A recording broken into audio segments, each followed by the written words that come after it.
Hola aventureras y aventureros, yo soy Laura y en este vídeo os voy a enseñar nuestra ruta por Japón de 2024.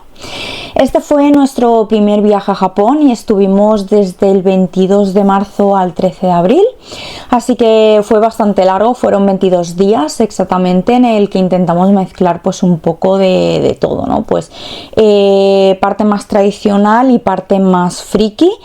No voy a vender esta ruta como la ruta perfecta porque después de haber vuelto ahora en 2026 hay cosas que haría diferentes, pero precisamente por eso creo que este vídeo puede ayudaros a pues si estáis preparando un primer viaje y queréis ver un itinerario real con sus aciertos y sus mejoras. Bueno, antes de empezar con el día a día os voy a poner un poco en contexto.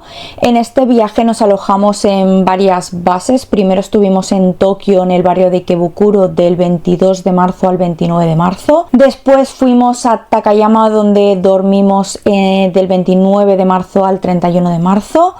Luego hicimos base en Osaka, en el barrio de Shinosaka, del 31 de marzo al 11 de abril. Después pasamos una noche en Miyajima del 9 al 10 de abril y finalmente volvimos a Tokio, donde nos alojamos en el barrio de Akihabara del 11 al 13 de abril. Y esta sería, digamos, la base de nuestro viaje. A raíz de ahí pues íbamos haciendo pequeñas excursiones y nos íbamos moviendo por el resto de Japón, pero ahí estuvieron las bases fijas. Fue una ruta bastante completa pero también bastante intensa, así que bueno, sin más dilación empezamos con el itinerario. Bueno, empezamos con el itinerario y nosotros llegamos el 22 de marzo a Japón, pero llegamos al hotel a las 12 de la noche. Eso significa que llegamos, hicimos el check-in y nos fuimos a dormir directamente porque estábamos agotadísimos. Esto es algo importante al organizar un viaje, cualquier viaje, pero concretamente a Japón, porque aunque esté marcado en el calendario como que parece que tienes un día más porque llegas ese día, realmente si llegas por la tarde-noche, ese día realmente está perdido, así que yo no metería ningún plan importante el mismo día que llegas. Si llegas en mediodía por la tarde, haría algo muy light que te mantenga despierto, pero que no sea de mucho visitar y mucha concentración, porque no vas a estar centrado. Bueno, ahora sí que sí, el día 2, nuestro primer día oficial en Japón, el 23 de marzo, ese día canjeamos el Japan Rail Pass y fuimos al barrio de Shibuya a ver el famoso cruce. Subimos al Shibuya Sky, pero no pudimos subir al rooftop porque estaba cerrado por la lluvia. Esto fue una lástima, pero bueno. Luego fuimos al parque Yoyogi y al barrio de Harajuku. Aquí haría un pequeño comentario importante. El Shibuya Sky es una visita muy chula, ¿vale? Sobre todo en la parte de arriba, la parte del rooftop, porque está descubierto, pero depende bastante del tiempo que haga, ¿vale? Si llueve, como en nuestro caso, o si hace mal tiempo, viento y demás, puede ser que cierren esa parte exterior, como nos pasó a nosotros, y bueno, sea un poco decepcionante porque no puedes ir otro día o lo ves desde la parte de dentro. Pero bueno, hay 1000 millones de zonas también para ver desde el cruce de Shibuya completamente gratis, sin necesidad de pagar, pero bueno, nosotros decidimos hacer eso, decidimos no cambiarlo y ya está. También creo que para un primer día esas tres zonas, Shibuya, el parque de Yoyogi y Harajuku, tienen bastante sentido porque están relativamente conectados, aunque con el cansancio pues puede hacerse un poco intenso. Bueno, el día 3, 24 de marzo, fuimos a una parte más tradicional como es el santuario Meiji. Después fuimos a Miyashita Park y luego al Tokyo Skytree, y luego acabamos en un centro comercial en Ikebukuro donde hicimos hicimos pues pequeñas compras, cenamos y luego ya volvimos al hotel a dormir. Este fue uno de esos días bastante completos. Mezclamos una parte más tradicional como puede ser el santuario Meiji con zonas más comerciales y una visita muy turística como el Skytree. Ahora visto con perspectiva, quizá ese día lo dividiría de otra manera porque Meiji y Harajuku encajan muy bien juntos porque están muy cerca, pero el Skytree está en otra zona diferente, tuvimos que coger varios metros, pero bueno, también es verdad que en Tokio es muy fácil acabar moviéndose mucho por todas partes. El día 4-25 de marzo hicimos los barrios de Asakusa y Akihabara. Asakusa es una zona muy bonita para ver el templo Sensoji, pasear por Nakamisedori y tener una primera sensación más tradicional de Tokio. Y Akihabara, si pues eres fan del anime, el manga, videojuegos, figuras y toda esta parafernalia, es una parada imprescindible. Eso sí, Akihabara puede abrumar un poco, así que no iría a una lista infinita de tiendas de tengo que ir a esta y esta, sino que mejor elegiría una zona concreta, igual pues la zona de la estación de Akihabara, y ahí ya me dejaría llevar pues por la zona, las tiendas y hasta donde llegues. El día 5 en Japón, 26 de marzo, hicimos una excursión a Nikko.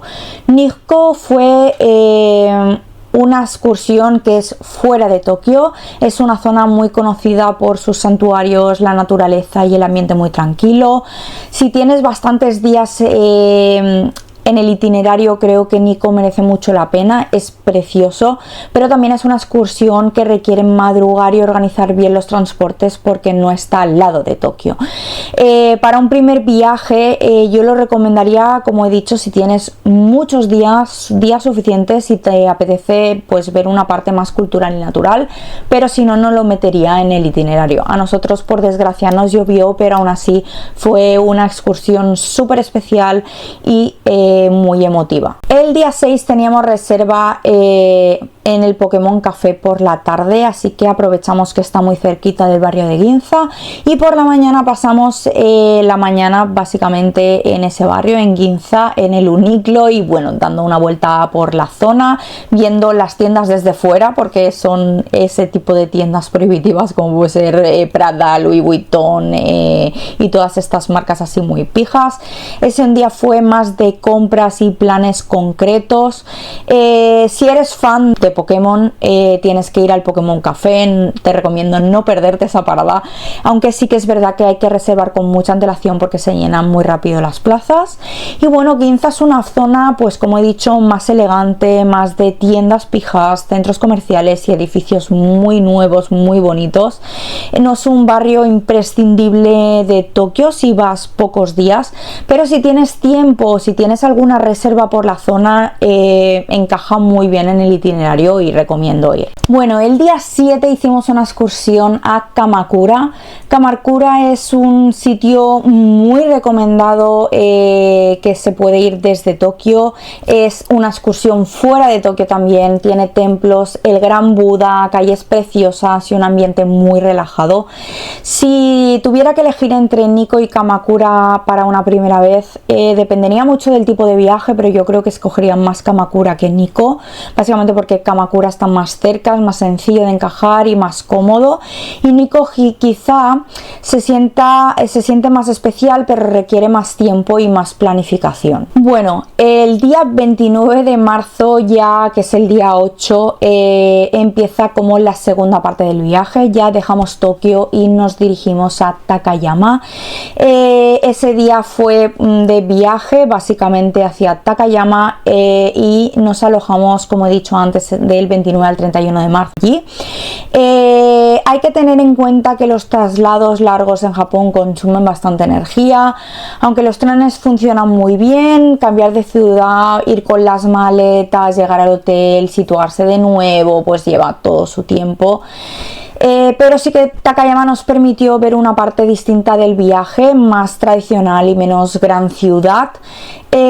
Aunque nosotros estábamos a 1 hora del pueblo de Takayama porque nos alojamos en un ryokan que estaba bastante lejos, pero bueno, aún así mereció muchísimo la pena. El día 9 de viaje nos levantamos muy pronto en Takayama y nos fuimos en autobús hasta el pueblo de Shirakawago. Es el típico pueblito con las casitas así en punta, lleno de paja. Y bueno, Shirakawago es uno de esos sitios que parecen de cuento, con sus casas tradicionales y sus paisajes como Heidi. Es una excursión muy bonita desde Takayama que recomiendo mucho hacer. Creo que esta parte del viaje fue muy especial porque rompe bastante con Tokio o Osaka, ¿no? De esa gran ciudad que tenemos siempre en la mente. Si tienes muchos días, si quieres ver algo diferente, Takayama y Shirakawago puede ser una gran opción. Eso sí, si tienes solo 10-12 días de viaje, yo no lo metería en una primera ruta porque implica desviarse demasiado de la ruta inicial y tiempo de transporte que pierdes. Bueno, y el día 31 de marzo empezamos con la tercera parte del viaje. Nos dirigimos desde Takayama hacia Osaka en Shinkansen directamente y allí hicimos base hasta el 11 de abril. ¿Por qué elegimos el barrio de Shinosaka como base? Tiene sentido para nosotros porque teníamos el Japan Rail Pass, teníamos la estación de tren justo al lado del hotel, por lo tanto podíamos movernos cada día tanto al centro de Kioto como hasta el centro de Osaka, pero también tiene una parte menos bonita o menos animada que otras zonas de Osaka como Namba o Umeda, y sí que es verdad que no salimos mucho por la noche porque, como digo, estaba un poco alejado del centro. Bueno, día 1 de abril, día 11 de viaje y tercera parte de nuestro bloque. Ese día fuimos al ver el castillo de Osaka y a ver el barrio de Umeda. Osaka tiene un ambiente muy pero muy diferente a Tokio. Es más caótico, muy de comida rápida, luces de neón, zonas comerciales y mucho movimiento. Y bueno, Umeda es una zona muy práctica y con centros comerciales, y bueno, el castillo de Osaka es una visita bastante típica, aunque a nosotros no nos gustó. Nos esperábamos un castillo enorme, todo adaptado por dentro a castillo, y realmente es un museo como cualquiera que puedes ir aquí de un edificio moderno. Así que bueno, nos decepcionó un poco esa parte, pero por fuera el castillo merece muchísimo la pena. Por fuera sí que es el castillo como tal, y toda la zona del parque de alrededor estaba en cerezo, en flor ya, así que fue precioso. El día 12 de viaje, el 2 de abril, lo dedicamos exclusivamente a Universal Studios Japón. Universal Studio te lleva un día entero. Yo no lo cambiaría por nada más importante, la verdad, porque nosotros somos muy fans de todo este mundo. Si vas a Universal, pues es un día de parque, como si vas a Disneyland o vas a cualquier tipo de parque de este estilo. Además, si quieres entrar en zonas como Super Nintendo World o montar en atracciones concretas, es muy importante mirar pues entradas, horarios, pases express y cómo funciona la aplicación. Para nosotros es uno de los planes más especiales de ese viaje y lo repetiríamos 1000 veces. Bueno, el 3 de abril, día 13 de viaje, ya nos fuimos hacia Kioto, pero no hicimos base, como digo, hasta el 11 de abril estuvimos en Osaka durmiendo, pero sí que como teníamos el tren en la misma casi puerta del hotel, cogíamos allí el tren y nos íbamos hasta Kioto los días que queríamos. Era media horita de tren más o menos, está relativamente cerca, y aprovechamos para ver toda la zona del castillo Nijo. La ventaja de hacer eso es que no cambias de hotel, maletas y toda la parafernalia, pero sí que la desventaja es que tienes que desplazarte y pues eso suma cansancio, quieras o no, a última hora de la tarde después de volver de un día eterno pateando Kioto. La verdad es que casi nos quedábamos dormidos en el tren, era inevitable, pero bueno, merece la pena hacerlo. El 4 de abril, día 14 de viaje, hicimos una excursión a Nara.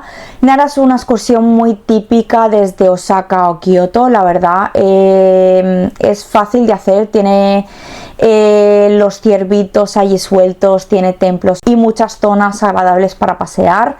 Y bueno, para mí Nara es una excursión recomendable en un primer viaje, sobre todo si tienes base en Osaka o Kioto. Si tienes base fuera, pues igual no te compensa tanto porque es perder mucho tiempo, pero si estás en una de esas dos ciudades tienes que ir. El 5 de abril, día 15 de viaje, teníamos contratado una ceremonia del té por la zona del barrio de Gion, así que bueno, nos desplazamos hacia esa zona de nuevo a Kioto. Estuvimos dando una vuelta por el barrio, por las callejuelas, las tienditas y demás. Luego fuimos a nuestra ceremonia del té y acabamos pues de dar una vuelta por el barrio y luego ya nos volvimos hacia Osaka. Este fue un día más de experiencia cultural. La ceremonia del té es una actividad que puede ser muy bonita si te interesa una parte más tradicional de Japón, más pausada. Y bueno, Gion también tiene una zona muy especial, aunque suele tener bastante turismo. Bueno, el día 6 de abril, día 16 de viaje, fuimos de nuevo a Kioto. Por la mañana estuvimos paseando por toda la zona del Paseo del Filósofo, viendo tienditas, paseando, comiendo y demás. Y por la tarde teníamos una actividad que era encuadernación de unas libretas con tela de kimono tradicional. La verdad es que fue una experiencia increíble. Tenemos las libretas ahí guardaditas. Este día me gustó mucho el concepto de mezcla de paseo tranquilo con una experiencia tradicional de Japón. No siempre tiene que ser ver algo famoso o típico. También está bien hacer planes especiales como este tipo de actividades para tenerlas como recuerdo, ¿no? El Paseo del Filósofo, además, según la época, pues puede ser precioso, especialmente si está en época de floración, como fue el caso. La verdad es que nos paramos muchísimas veces a hacer fotos y fue precioso. El día 7 de abril, día 17 de viaje, nos quedamos en Osaka, pero en este caso fuimos a la zona de Dontobori Namba, toda la parte del centro. La verdad es que coincidimos allí con unos amigos míos, así que estuvimos con ellos todo el día, pasamos con ellos el día, aparte de, bueno, íbamos visitando y tal, y de tiendas de cartas frikis, así que lo disfrutamos mucho. Creo que Dontobori Namba son zonas que hay que ver si vas a Osaka, sobre todo de tarde-noche, porque es cuando más ambiente tiene. Las luces se encienden y bueno, la gente sale a la calle y la verdad es que vale muchísimo la pena. El día 8 de abril, día 18 de viaje, hicimos una excursión al Fushiminari. El Fushiminari es uno de los sitios más conocidos de Kioto, es muy especial, pero también puede estar muy lleno. Si quieres disfrutarlo con menos gente, debes de ir a primera hora de la mañana, hiper mega pronto, para no llenarte, o bien pasar la zona del principio, que es donde todo el mundo se hace la foto con la típica zona de toris, y seguir por el camino hacia arriba, y llega un momento que ya no te encuentras gente para nada. Entonces este es uno de los lugares que en fotos parece precioso, pero la experiencia cambia mucho según la hora a la que vayas. Como digo, si vas a mediodía, media tarde, va a haber muchísima gente y no lo vas a disfrutar tanto, así que mi recomendación es ir a primera hora de la mañana y seguir para adelante. Bueno, y aquí ya nos adentramos en la parte 4, el bloque 4 del viaje, aunque seguíamos estando en Osaka base y seguíamos teniendo hotel en Osaka, nos fuimos aún así el 9 de abril, día 19 de viaje, hacia Hiroshima. Y cogimos un Shinkansen Osaka a Hiroshima, y en Hiroshima estuvimos viendo toda la zona de el Museo de la Paz, la zona de la bomba atómica y los monumentos que han puesto, y la verdad es que fue muy emotivo. Y luego por la tarde ya pues después de comer cogimos el ferry hacia Miyajima y vimos el famoso tori que hay allí en el mar. En ese caso por la tarde estaba completamente despejado, se podía acceder hacer al mismo tori, así que fue increíble. Y ya enlazo con el día 20 de viaje, 10 de abril, en el cual nos levantamos por la mañana, esa mañana de Miyajima, y aprovechamos para dar una vuelta por todo el pueblo, por la zona del centro, bueno, la calle principal, digamos, con todas las tienditas, comprar varios souvenirs. De ahí ya nos cogimos el ferry de nuevo hasta Hiroshima, y en Hiroshima cogimos el Shinkansen de nuevo a Osaka. Creo que si tuviera que recomendar algo sería no hacer toda esta zona demasiado deprisa, una excursión de un día y volver, porque creo que merece muchísimo la pena poder ver el tori tanto de día como de noche, digamos, ¿no? En el sentido de con la marea alta tanto como la marea baja. La marea baja porque te puedes ir a acceder hasta el mismo tori, ponerte justo debajo, y con la marea alta pues no puedes acceder, pero sí se ve precioso con todo el mar y es increíble, de verdad. Bueno, y ahora ya nos adentramos en el bloque 5, la vuelta a Tokio, la vuelta casi a casa. Una vez ya en Osaka, 11 de abril, día 21 de viaje, hacemos las maletas, cogemos el Shinkansen y nos dirigimos de Osaka a Tokio de nuevo. En este caso nos alojamos, como he dicho al principio del vídeo, en el barrio de Akihabara, y básicamente ese día fue estar por Akihabara comprando, dando vueltas de tiendas, y increíble, de verdad, o sea, mereció muchísimo la pena. El día 22 de viaje, 12 de abril, aprovechamos por la mañana, nos levantamos y fuimos al parque Inokashira, y luego teníamos entradas al Museo del Estudio Ghibli en el barrio de Mitaka, y estuvimos por allí, por el barrio también, dando una vuelta. Comimos allí, después de comer fuimos a la zona de Nakano Broadway a acabar pues de hacer compras y visitar aquella zona. Este día fue muy de nuestro estilo porque mezclábamos un paseo con el Museo del Estudio Ghibli, así la parte más friki con Nakano Broadway. Y bueno, tengo que decir que si os gusta Ghibli, vale, tenéis que ir al Museo Ghibli porque merece muchísimo la pena. Lo que pasa que hay que comprar las entradas un día a una hora concreto con un mes de antelación. Si os interesa saber cómo comprarlas, pues dejadlo en comentarios y os haré un vídeo especial solo sobre esto. Y bueno, la zona de Nakano Broadway, por otro lado, es una alternativa muy interesante a Akihabara, aunque ahora por la última vez que fuimos está perdiendo mucho. Pero bueno, si buscas tiendas frikis, figuras, manga, coleccionismo más retro, te aconsejo más que vayas a Nakano Broadway que a Akihabara. Y por último, día 13 de abril, día 23 de viaje. En este caso nos levantamos por la mañana, dimos una vuelta rápida por Akihabara de compras de último minuto, literal, y nos dirigimos hacia el aeropuerto porque ya volvíamos a casa. Bueno, ahora viendo la ruta con perspectiva, hay varias cosas que salieron muy bien. Primero de todo, pues dedicar bastantes días a Japón. Al ser un viaje largo, pudimos mezclar ciudades grandes con excursiones, parques, sobre todo cultura muy tradicional. Hacer excursiones como Nikko Kamakura desde Tokio, eso nos permitió pues salir de la ciudad, de la zona más turística, a zonas más rurales, y sobre todo ir a Takayama o Shirakawa-go, ¿no? Pues esa parte más de pueblo tradicional japonés. Aparte, bueno, el alojarnos en Miyajima pues hizo también algo que fuese especial el viaje y marcase la diferencia, ¿no?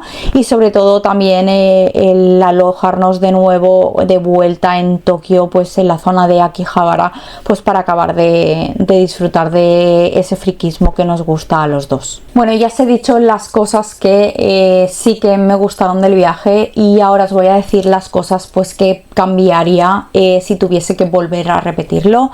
La primera quizás sería que no metería tantos cambios de zonas, o intentaría agrupar mejor algunos días, en plan pues zonas que estén más unas al lado de las otras, no irnos a una punta y la otra de la ciudad, porque Japón tiene muy buen transporte, pero moverse de un sitio a otro, si tienes que estar 40 minutos de transporte, pues puede llegar a cansar.